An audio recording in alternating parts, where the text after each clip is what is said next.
sean a través de tu Espíritu Santo para edificación de tu iglesia. Gracias, Señor, acompáñalo y bendícelo a él y a su familia. En el nombre de Jesús. Amén. Amén. Gracias. Amén. Dios te bendiga en esta mañana. Qué bueno es poder estar en la casa del Señor, ¿verdad? Mañana fría. ¿A quién le gusta el frío? Hoy me decía un hermano, a mí me gusta el frío, dice, pero se le fue la mano. Sí, estábamos desacostumbrados. Yo a veces pienso en los hermanos que vienen de Cuba y de Venezuela, ya el primer año cuando están acá, digo, y les llegan los fríos estos, digo, ¿cómo lo deben sufrir, ¿no? Pero bueno, uno se acostumbra a todo. Así que no se desanimen, hermanos que vienen de las latitudes de allá del norte, que después de un par de años se acostumbra.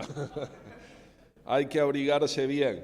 Pero lo que veo que, bueno, hoy hay asientos vacíos, el frío o tal vez la gripe o los resfríos han hecho de lo suyo también.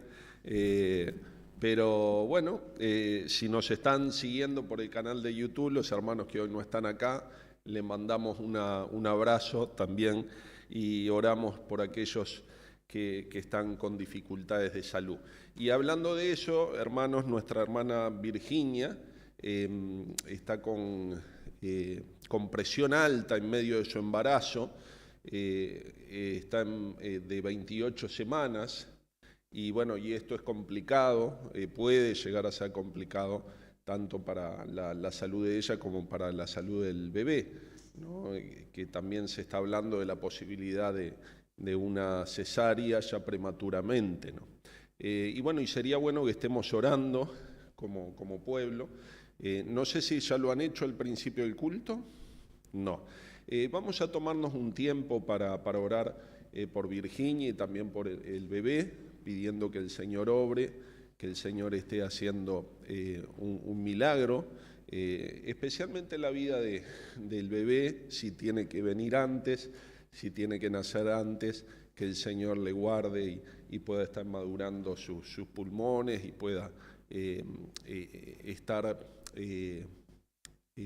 sobreviviendo a esta situación. Así que oremos, hermanos, tomemos un minuto para orar por esto. Yo voy a estar orando al final.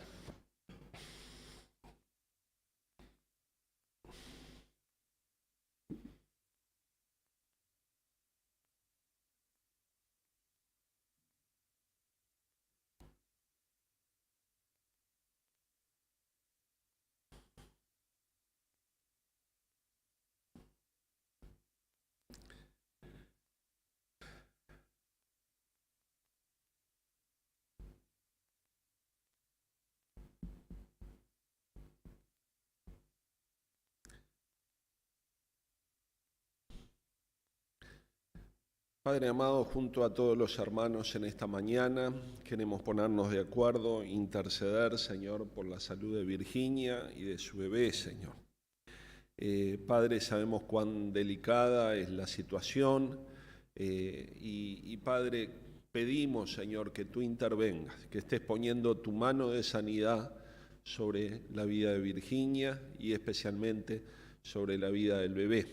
Sabemos que la situación, Padre, es compleja, pero sabemos que también tú podés obrar de una forma especial, Señor. O sea, te pedimos, Padre, en el nombre de Jesús, que tú estés obrando muy especialmente en la vida del bebé, que estés preservando su vida, si es necesario que nazca en este momento, Padre, que así de chiquito como es, Padre, que vos puedas obrar y sostenerlo, Padre, en este tiempo, Señor. Pedimos, Señor, por Virginia también que la estés cuidando de una manera especial, por su familia, que tú estés trayendo paz, especialmente, Señor, sobre Gerardo, sobre la vida también de su hijo, que tú estés poniendo paz en su corazón en este momento. Los encomendamos a ti y a tu cuidado, en el nombre de Jesús. Amén. Hace exactamente un mes predicamos acerca de un relato bíblico donde el profeta Elías va al encuentro de una mujer viuda que vivía en Sarepta de Sidón. Él había llegado hasta este lugar escapando de la persecución que había en el reinado de Israel de los profetas de Jehová. Todos aquellos que anunciaban o hablaban en el nombre de Jehová estaban siendo perseguidos por el rey Acab y por su esposa Jezabel. Y en estas circunstancias, el profeta, a modo de juicio, profetiza una sequía sobre la nación de Israel. Dijo que no iba a llover más hasta que él diera la palabra, de alguna manera hasta que Dios lo dijera, pero esa decisión se iba a conocer por medio de la palabra del profeta. Allí citábamos Primera de Reyes 17:1, cuando dice entonces Elías Tisbita, que era de los moradores de Galad, dijo acá: vive Jehová, Dios de Israel, en cuya presencia estoy, que no habrá lluvia ni rocío en estos años, sino por mi palabra. Tremendo, ¿no? Muchas veces los juicios de Dios vienen de esta manera, y uno puede ver a través de la historia, especialmente a través de la historia del pueblo de Dios, que Dios se manifestaba de una forma ejecutando sus juicios de esta manera. Y de esta forma era anunciado por la boca del profeta. Ya habían pasado 3 años y medio. La situación, no solo en Israel, sino en toda la región, cada vez estaba más complicada. Ya hacía 2 años y medio que no había cosechas.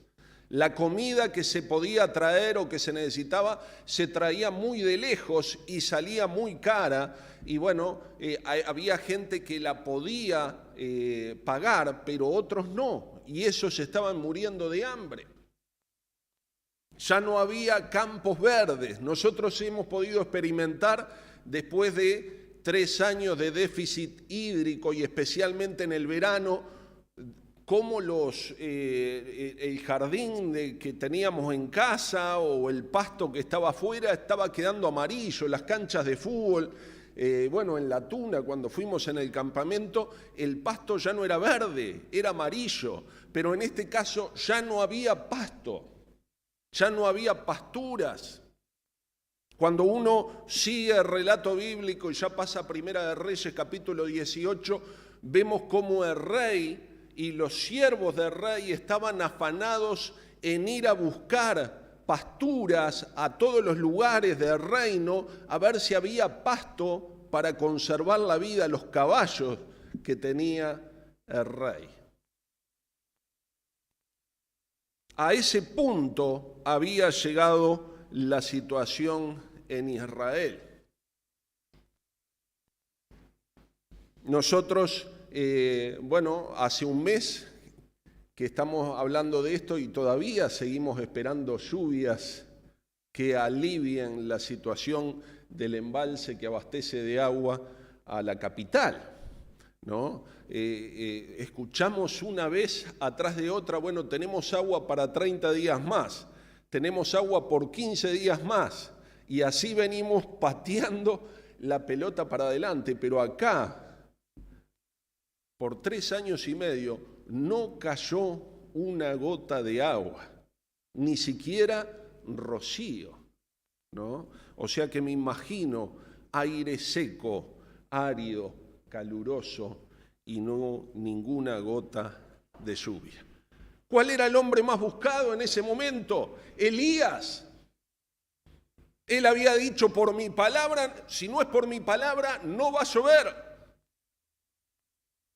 Todo el mundo lo estaba buscando, era el hombre más buscado. El rey mandó gente, no solo por el reino, sino por las naciones vecinas, a ver dónde estaba Elías. Pero Elías no aparecía.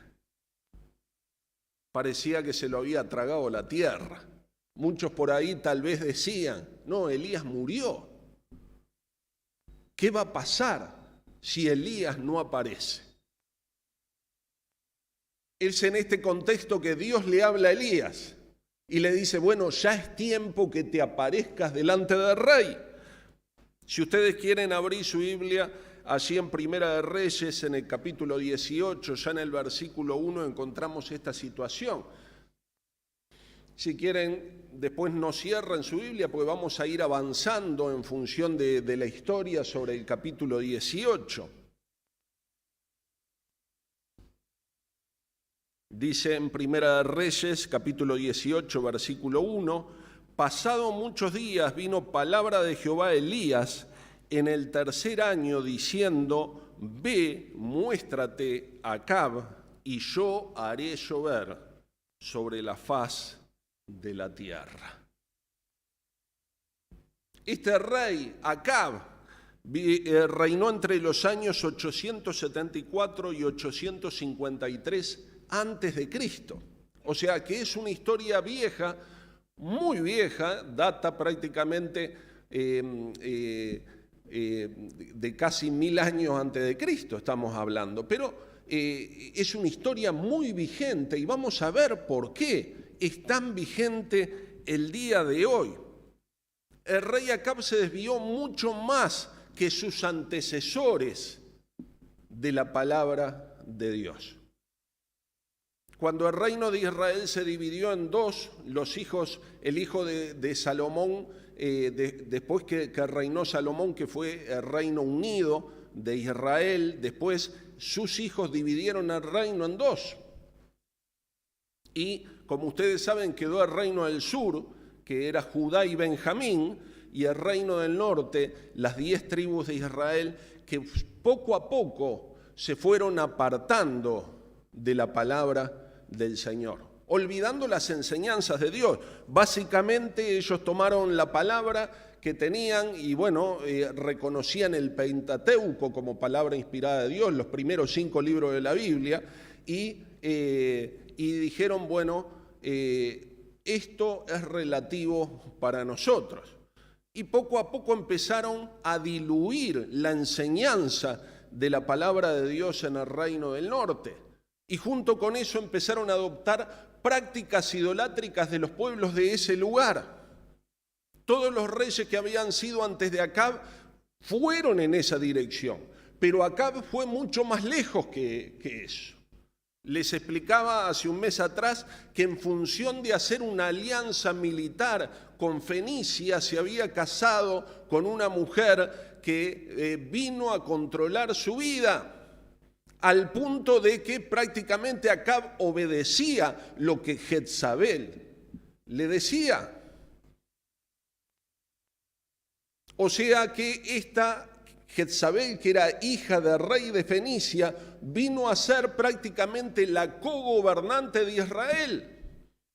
Acab parecía una marioneta o un títere en el reinado.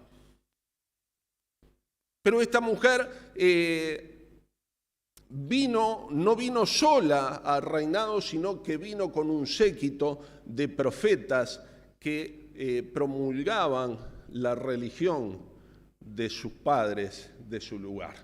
Junto con ella había 450 profetas de Baal y de Asera, dioses o ídolos de las ciudades de Fenicia donde ella venía. Y junto con esta influencia comienza la persecución a los profetas de Dios. No solo a los profetas como Elías que hablaban en nombre de Dios, sino todos aquellos que de alguna manera tenían lealtad hacia la palabra del Señor, hacia el Pentateuco, hacia la ley, y que tenían lealtad a Jehová. Y eran perseguidos sistemáticamente por su fe y por sus enseñanzas. De modo que todo aquel que decía creer en Jehová era perseguido. Entonces, por lo tanto, estos se ocultaban o se callaban. Cuando uno lee el capítulo 18, se va a dar cuenta que había un siervo del rey allí que había ocultado a 100 profetas que hablaban en el nombre del Señor, los había ocultado en cuevas y los estuvo sustentando con pan y agua durante este tiempo. Así era la vida de los que decían o pretendían seguir creyendo en Jehová. Ya muchos habían emigrado al reino del sur, habían escapado de esa persecución. Los levitas y muchos de los levitas se habían ido al reino del sur, a Judá, tratando de escapar de esta persecución. Lo que imperaba ahora era un sincretismo, era una unión de creencias y que parecían todas válidas. Bueno, sí, podés creer en Jehová,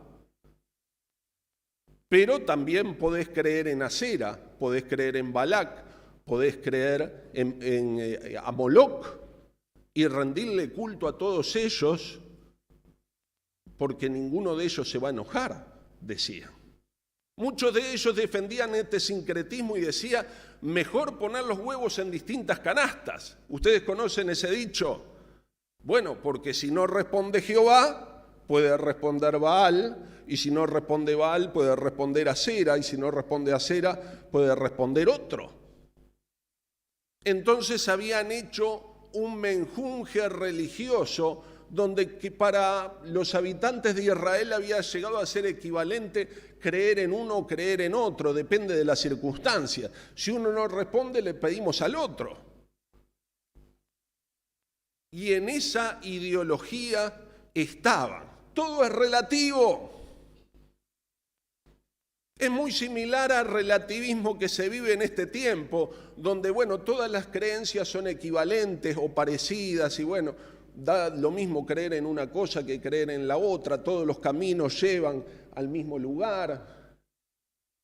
Y discursos parecidos se escuchaban en ese tiempo en el supermercado de las villas de ese tiempo, en el mercado, ¿no? Y así hablaban.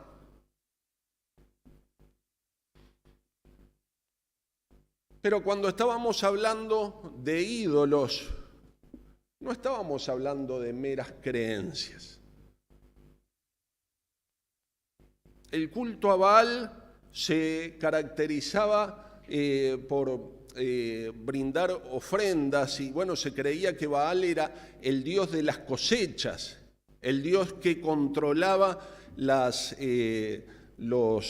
incidentes climáticos como la lluvia, las tormentas, ¿no? Era aquel que proveía la lluvia para las cosechas, era el Dios que para ellos, ¿no? Para ese tiempo, para la gente de esa zona, era aquel que se encargaba de regar los campos para la cosecha y se ofrecían todo tipo de ofrendas y de cultos.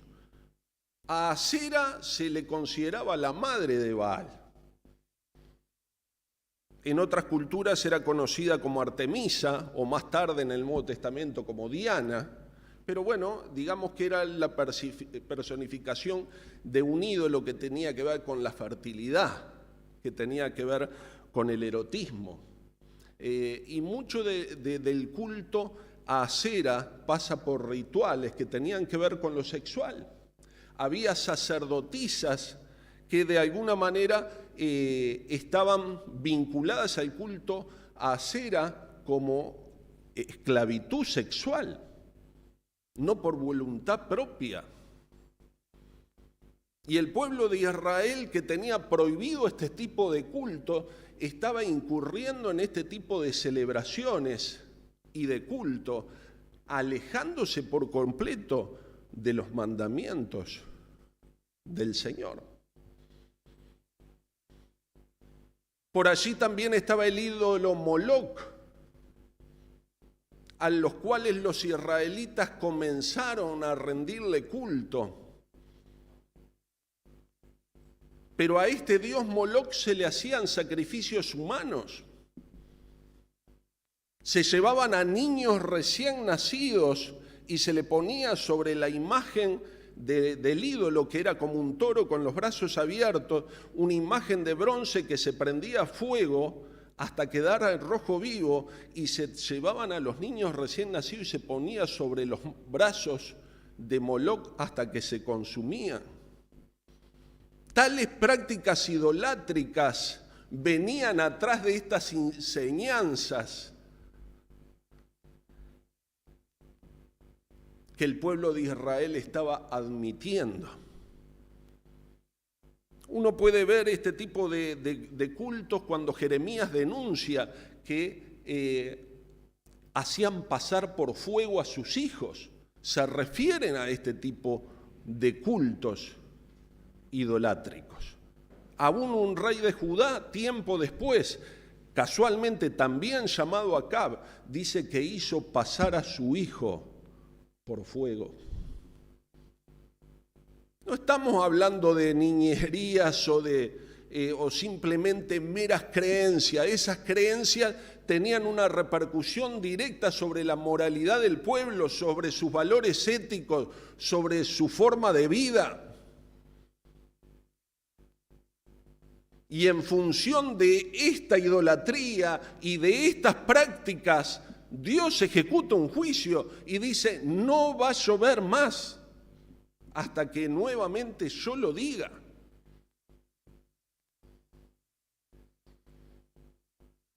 Y esta historia nos muestra claramente la soberanía de Dios sobre las naciones, no solo sobre el clima.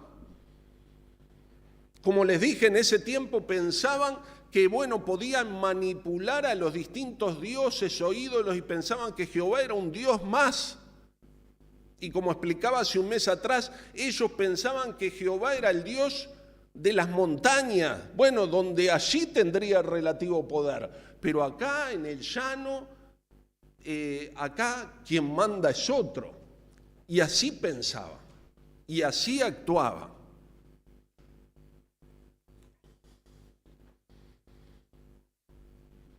Pero Dios le dice: hasta acá hemos llegado con esto. Y le dice al profeta: ve, muéstrate a Acab. Y Elías sale de donde estaba, de Sarepta de Sidón, y va hasta donde está un siervo del rey, y le dice que le avise a Acab que Elías estaba allí. Y viene Acab a encontrarse con Elías. En el versículo 17 del capítulo 18, si lo tiene allí, puede seguir la lectura. Dice: cuando Acab vio a Elías, le dijo: ¿eres tú el que turbas a Israel? Él respondió: yo no he turbado a Israel, sino tú y la casa de tu padre, dejando los mandamientos de Jehová y siguiendo a los Baales. Envía pues ahora y congrégame a todo Israel en el monte Carmelo, y los 450 profetas de Baal y los 400 profetas de Asera que comen a la mesa de Jezabel. Este encuentro quizá era el más esperado. Era el que el rey había procurado durante 3 años y medio. Cuando yo me encuentre con Elías, cuando yo lo vea a Elías. Y este encuentro se dio. Y cuando Acab vio a Elías, lo que se le ocurrió decirle: ¿eres tú el que turbas a Israel, el que lo molestas? ¿Eres tú el causante de los problemas? ¿Eres tú aquel que has hecho todo este daño y todo este mal a nuestra nación? ¡Qué ceguera!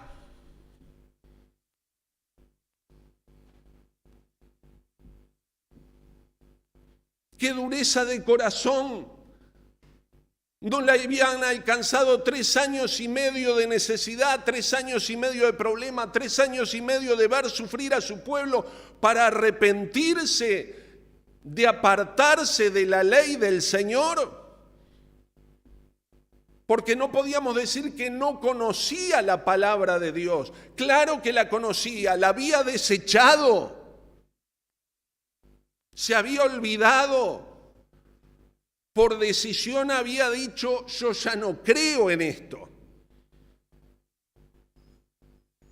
Pero el profeta, con mucha claridad, como es común en los profetas del Antiguo Testamento, denuncia su pecado y le dice: eres tú y la casa de tus padres, los reyes que fueron antes de ti, los que se apartaron de Dios y generaron este problema.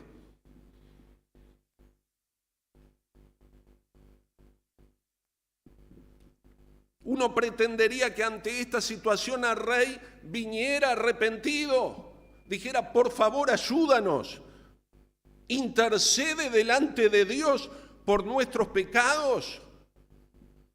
Pero no estaba dispuesto el rey, en su orgullo, a apartarse de su maldad y sus decisiones. Qué actual es esta escena, porque hoy también vemos en nuestras naciones el fruto de las enseñanzas y de las corrientes y de las ideologías que imperan hoy, que han desechado la palabra de Dios. Hoy podemos ver nuevamente el culto a cera, no en esa forma en que se veía 1000 años antes de Cristo, sino detrás de la pornografía, detrás de la promiscuidad sexual, detrás de ideologías que promueven el libertinaje sexual sin responsabilidad ninguna, que denigran la palabra de Dios y desechan los valores bíblicos. Y hoy desde los gobiernos occidentales se les da rienda suelta a todo ese material, en el cual detrás de ellos está incluido el culto idolátrico.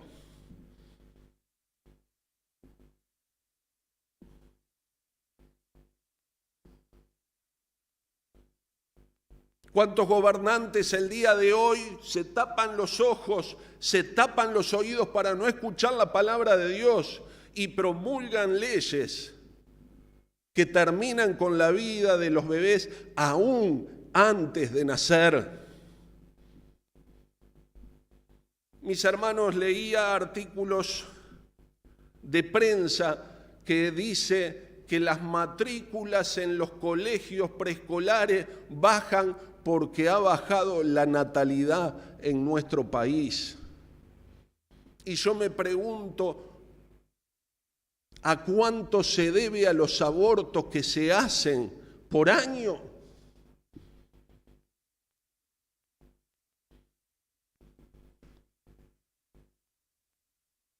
Y hermanos, podemos taparnos los ojos y los oídos junto también con los gobernantes y los legisladores que promulgan leyes en este país o en otros. Pero las palabras del profeta son claras: tú y tu casa. Hay una responsabilidad y también parte de la responsabilidad es nuestra.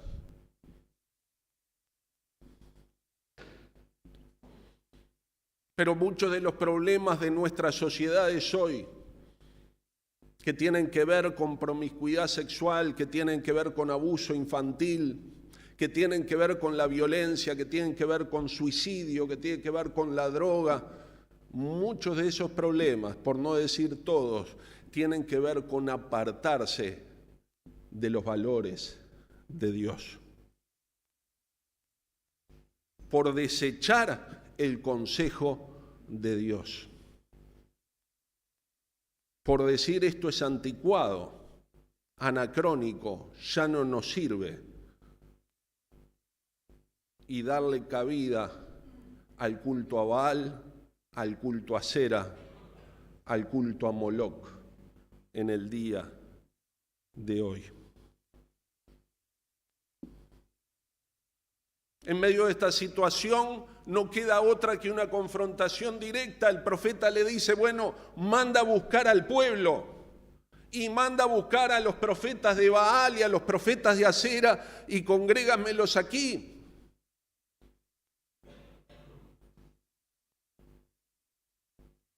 El rey está condicionado porque es el profeta el que puede interceder por Dios para que traiga agua.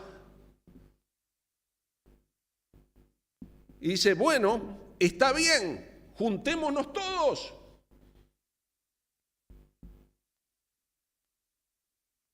¿Qué evento épico va a ser este? El partido del siglo, si lo pudiéramos ver en términos futbolísticos. Hoy jugamos una final a las 6 de la tarde, otra vez, pero es interesante, estaba escuchando periodistas que hay 50.000 uruguayos que se fueron a Argentina el fin de semana. Hay 28.000 localidades en el estadio, ¿no? Y ya no queda ninguna. No sé qué van a hacer los 50.000 uruguayos. Bueno, van a encontrar algo para hacer en Buenos Aires, ¿no? Pero imagínese usted una posibilidad de ver algo irrepetible, un evento único. Elías y los 450 profetas de Baal. El rey dio aviso al pueblo y se congregó todo el pueblo. Toda la nación, venían desde todos los lugares, queremos ver esto. Y de hecho Elías era el hombre más buscado en ese tiempo. O sea, el que no venía porque quería ver esa confrontación, venía porque tenía expectativa de que el profeta haga algo para que empiece a llover. El lugar era el Monte Carmelo. Ni siquiera jugaba de locatario el profeta. Allí eran donde se rendían los sacrificios, en todos los lugares altos se rendían los sacrificios a estos ídolos. De hecho, el relato nos dice que había allí un altar a Jehová, pero estaba destruido, en desuso, ya nadie lo usaba.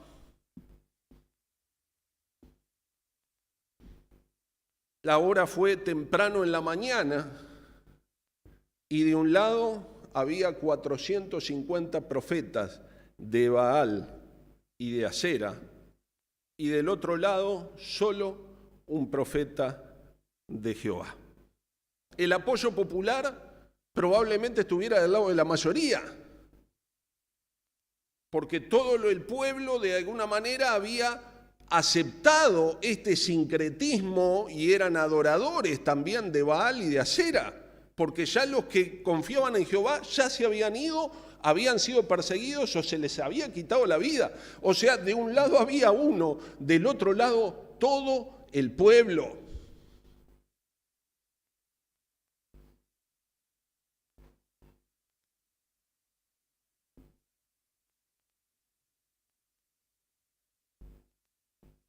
Es interesante, ¿no? Pensando en grandes finales. Yo no sé cuántos vivieron la final del 50. No hay nadie acá que sea de ese tiempo. Está bien. Bueno, cronológicamente no dan las cuentas. Pero quien dice era más o menos así. 11 uruguayos adentro de la cancha, 2 o 3 de la Asociación Uruguaya de Fútbol afuera, 100.000 personas en el estadio y todo Brasil del otro lado. Ya los jugadores brasileros tenían una camiseta debajo que decía Brasil campeón del mundo. Perdón si hay algún brasilero por acá, ¿no? Pero así narran la historia. Me imagino algo así. Pero bueno, en este caso, la victoria o la derrota era levantar una copa, pero acá, quien perdiera, dejaba la vida. Y Elías estaba muy consciente de eso. La ley y la palabra de Dios decía, todo aquel que profeta que hablara en el nombre de Dios y no se cumpliera lo que decía, bueno, ese profeta tenía que pagar con su vida. Elías lo sabía, pero seguramente, aunque, bueno, Tal vez estaban confiados en la mayoría o en la abrumadora mayoría que tenían para ganar esta contienda. No lo sabían o no se daban cuenta de ello. El pueblo se acercó y comenzó a llegar. Y el profeta le dice en el versículo 21, si lo tienen allí, lo quieren leer, le dice el profeta al pueblo. Acercándose Elías a todo el pueblo, dijo: ¿hasta cuándo claudicaréis vosotros entre dos pensamientos? Si Jehová es Dios, seguidle, y si Baal, id en pos de él.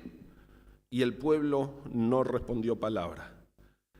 Y Elías volvió a decir al pueblo: solo yo he quedado profeta de Jehová, mas los profetas de Baal hay 450 hombres. Esta pregunta de alguna manera nos interpela también a nosotros. ¿Hasta cuándo? Dice el profeta. ¿Hasta cuánto? ¿Cuánto tiempo más? ¿Cuánto hay que esperar para que tomes una decisión? ¿Qué más tiene que pasar?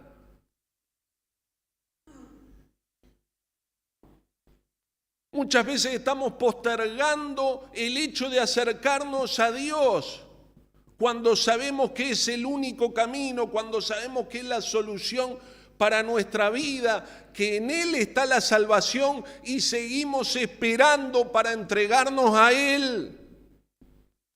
¿Hasta cuándo?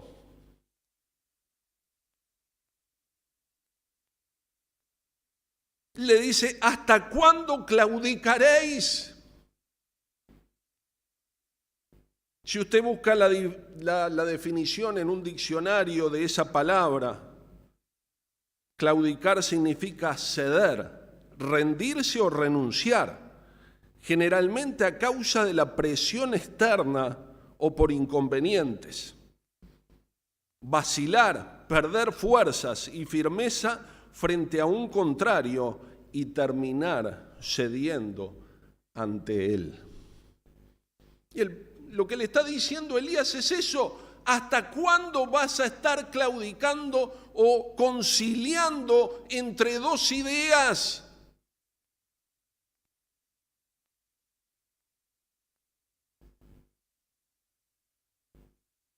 También significa cojear o caminar desparejo. Y esto tiene la idea de caminar de un lado y del otro sin seguridad, vacilando entre qué posición uno está. Y mis hermanos, esta pregunta es muy actual para nosotros hoy, porque muchas veces venimos cavilando entre dos ideas y entre dos pensamientos y no sabemos bien de qué lado estamos. Si servimos a Dios o no, si le adoramos a Él o dejamos de creer.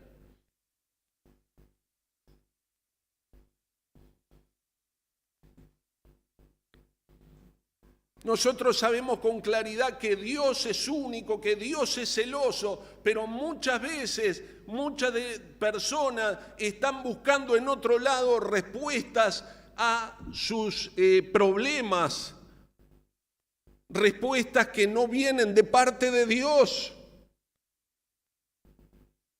¿Cuántos hacen de su diosa Baal y buscan prosperidad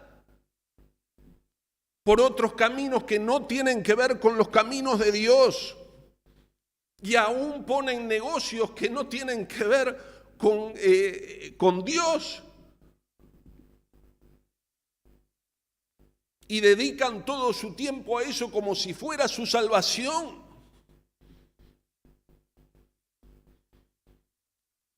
Pueden dedicar su vida a una empresa y poner como Dios a su empresa siguiendo el lucro y a Baal.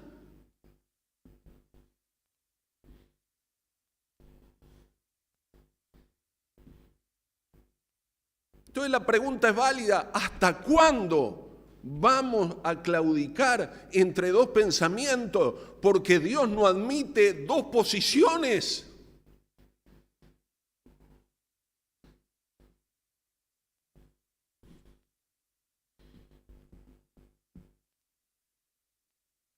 Había mucha misericordia en la confrontación que el profeta hace al pueblo,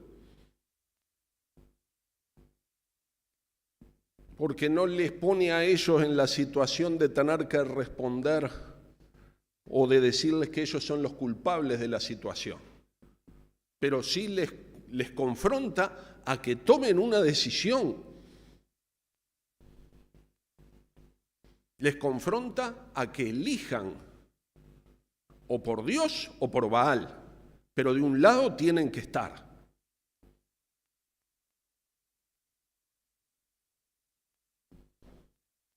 En Santiago 1:8 dice que el hombre de doble ánimo es inconstante en todos sus caminos.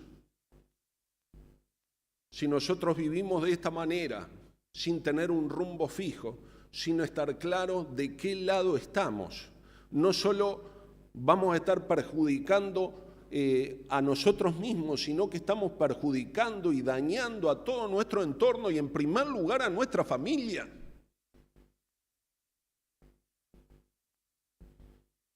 Por lo tanto, es necesario que tomemos una decisión. Bueno, los acontecimientos se fueron dando. La confrontación estaba clara, el desafío tremendo. Armemos 2 altares. Ustedes, los 450 profetas de Baal por un lado, yo por otro. La idea es, bueno, llevar una ofrenda, un buey. Lo cortaremos en pedazos, lo pondremos arriba de la leña, pero no pondremos fuego debajo.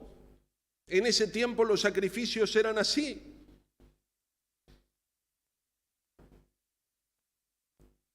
Elías dice, y el Dios que respondiera con fuego, ese es Dios.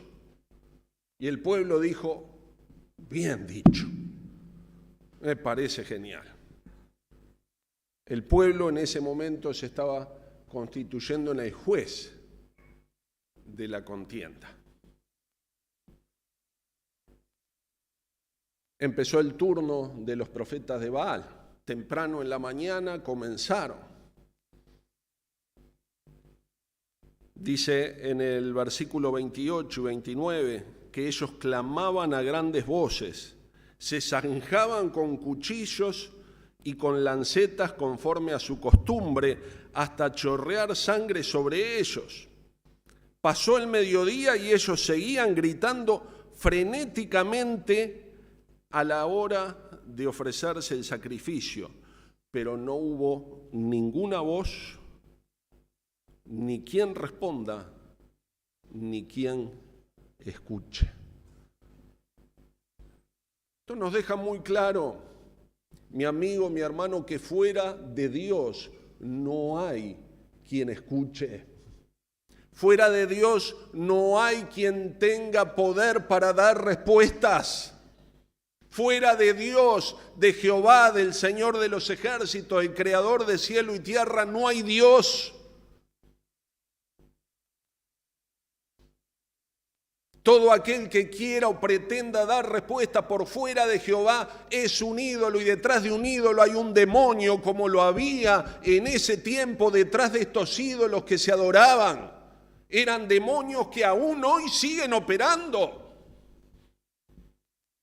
Y aún de la misma manera.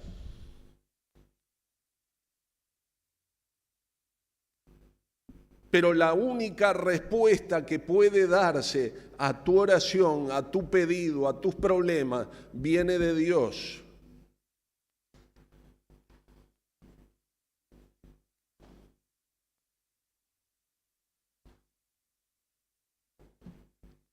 Pasaban las horas y estos hombres se esforzaban por hacer una respuesta, pero lo que había es el más absoluto silencio. La única voz que se escuchaba era la de Elías, que irónicamente decía, no hay quien escuche. ¿Dónde está Baal? Luego hizo juntar Elías a todo el pueblo, en el versículo 30, pueden seguir la lectura. Entonces dijo Elías a todo el pueblo: acercaos a mí.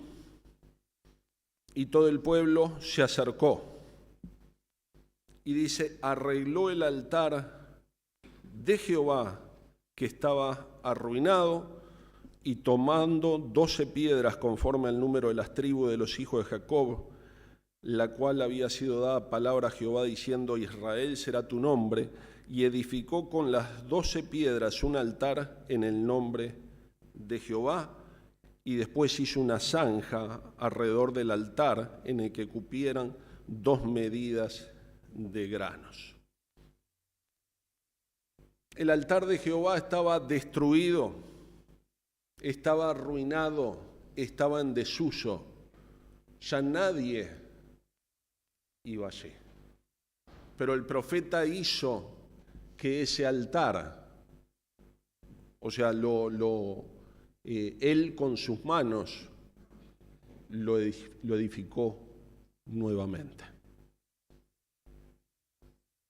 Qué bueno cuando podemos pensar que hay un altar en nuestro corazón que debemos volver a edificar para acercarnos a Él. En Flor de Maroña cantamos una canción, que hace años se cantaba también aquí, pero dice: en el altar de Dios el fuego está encendido. Y se repite, ¿no? Nadie lo podrá apagar, porque el fuego del Señor en mi corazón está. Y me pregunto, ¿en el altar de tu corazón hay lugar para el fuego del Señor? ¿O será que está destruido, derribado o en desuso? El profeta dice que lo primero que hizo fue ordenar el altar, poner las cosas en su lugar. Recordó la palabra del Señor. Tomó esas 12 piedras que simbolizaban el pueblo de Dios. Pero todo estaba pronto para la respuesta de Dios. Cuando uno sigue leyendo, es interesante, en el versículo 34, el profeta dijo, antes de orar, invocando el nombre de Dios: llenad 4 cántaros de agua y derramadla sobre el holocausto, sobre la leña. Y dijo: hacedlo otra vez. Y otra vez, y lo hicieron. Y aún hacedlo la tercera vez, y lo hicieron la tercera vez.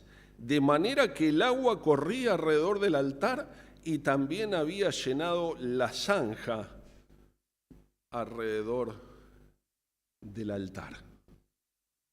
Qué tremendo, ¿no? Pero uno se pone a pensar, ¿por qué haría esto el profeta Elías?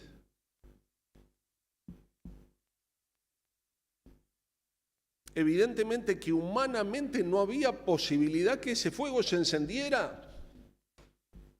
No había posibilidad de decir, en la tierra y la piedra tan caliente por el sol del mediodía, pusieron el grano ahí, el grano se empezó a calentar y se encendió el fuego. No había posibilidad humana ni ninguna otra posibilidad científica el fuego se encendiera en ese momento y en esas condiciones. El único que podía responder para salvación no solo del pueblo, sino también del profeta, porque la vida del profeta estaba en juego, el único que podía responder era Dios. No había otra forma y no había otra manera de recibir salvación si no era por mano de Dios. Y el profeta tenía muy claro en eso, la vida de él estaba en juego. Y la respuesta del pueblo también estaba en juego. Podríamos decir, la salvación misma estaba en juego. Y cuando hablamos de salvación, mi hermano, también pasa exactamente lo mismo, porque no hay nada que el hombre pueda hacer, no hay nada que el hombre pueda poner que pueda hacer que cambie tu situación, si no es algo que Dios haga para salvación. La salvación es algo que proviene de Dios, que viene de la mano de Dios y no algo que pueda poner el hombre. Y esta es una ilustración clara que la salvación es algo que proviene de Dios y no del hombre.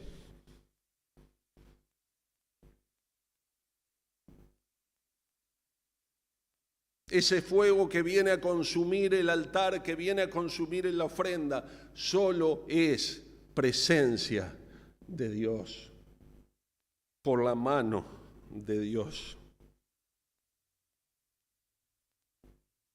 La oración fue muy simple.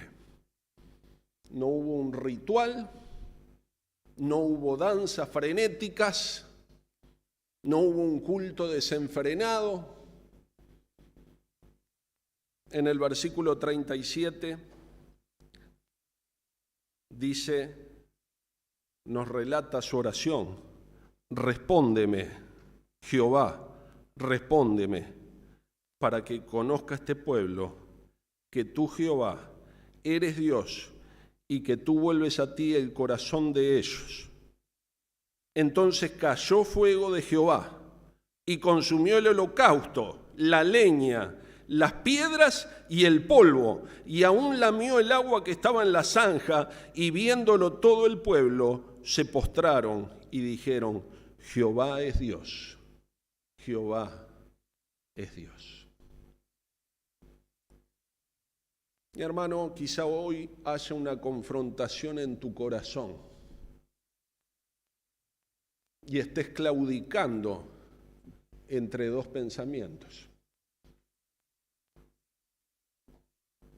y no estás decidido de qué lado caminar y venís con un pie de un lado y un pie del otro. Hoy Dios te está confrontando a tomar una decisión.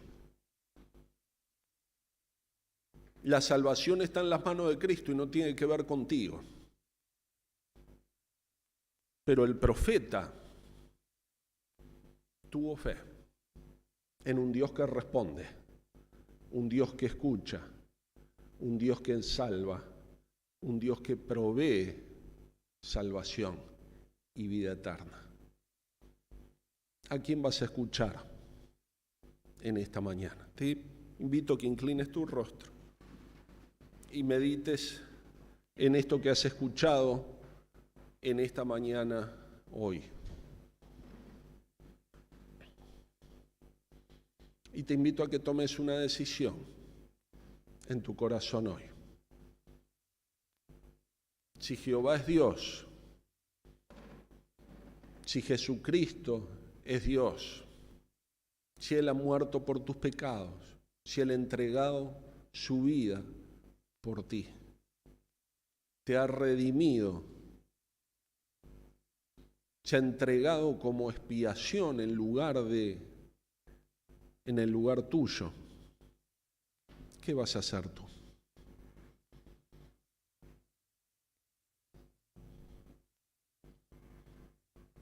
Si hoy querés entregarle tu vida a Cristo, si hoy querés recomponer tu camino, recomponer tu altar, el que está destruido, el que está abandonado, hoy es el momento de hacerlo.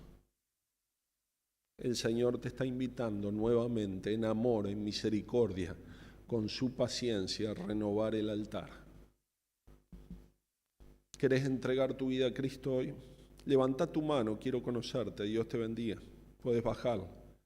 ¿Habrá alguien más que quiera entregar su vida a Cristo hoy y quiera declarar junto con este pueblo: Jehová es Dios, Jesucristo es el Señor? ¿Habrá alguien más? Te invito a que hagas esta oración. Si tú has tomado esta decisión, puedes cerrar tus ojos, decirle al Señor así, de esta manera: Padre, reconozco que soy pecador. y que he vivido alejado de ti. Reconozco que no puedo hacer nada por mí mismo para ser salvo.